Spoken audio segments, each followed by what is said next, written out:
What up, good people? Owner operators.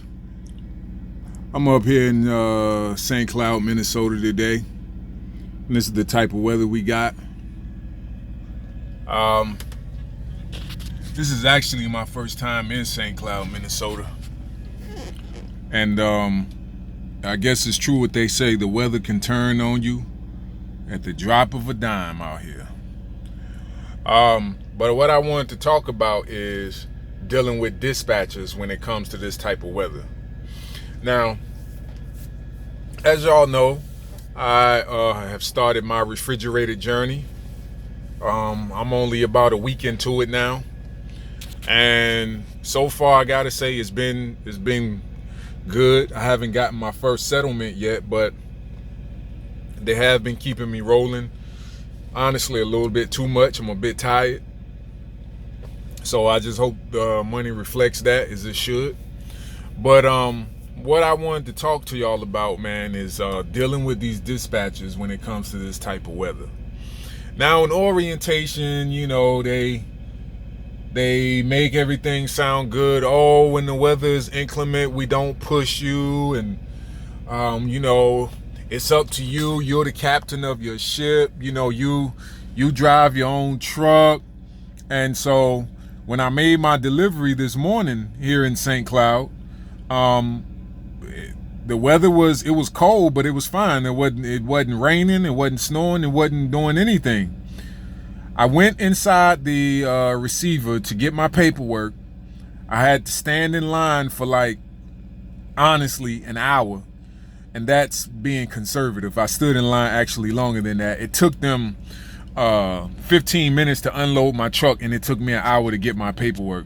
But anyway, I guess that's normal when it comes to refrigerated. Oh yeah, and by the way, I had to pay for that. So I pay you to unload me, and then you make me wait. But anyways, as I was standing in there waiting on my paperwork, when I went in, the weather was fine.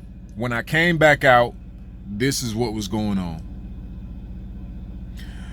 And so, of course, I am communicating with the dispatchers, like, you know, telling them what's going on with the weather, and they're just trying to give me another load. Now, I appreciate that because I do want to keep running, but I'm like, hey, I'm low on hours. You know, the place where they were trying to send me was like a couple of hours away. I had just enough time to get there, and I was going to have to spend the night at the shipper if they allowed, you know, drivers to stay on the property. So I was just like, you know what? There's too much working against me. I'd rather not. I'd rather just shut it down. And so when I told them that, they went and found me another load and still tried to get me going. And again, I appreciate that, but when this started coming down, I mean, it's like whiteout conditions out here. You know what I'm saying? So I was like, you know what? It's not worth the risk. I did this before, went against my better judgment, and I saw this kind of weather, and it ended up costing me. It ended up costing me having to pay for a tow truck. So I was like, you know what? I'm not doing that again. I'm shutting it down. And, you know, finally I told them, like, hey, I'm shutting it down. That's it.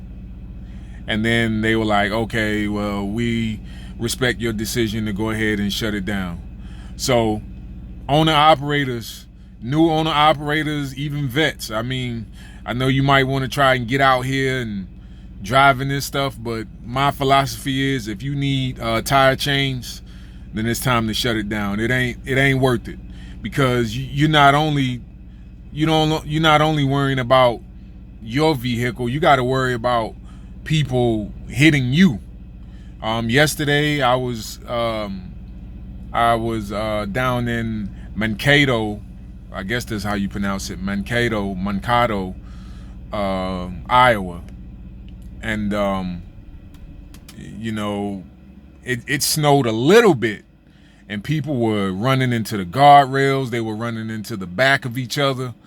And so, man, when the weather is like this, I'm just shutting it down. The money ain't worth it.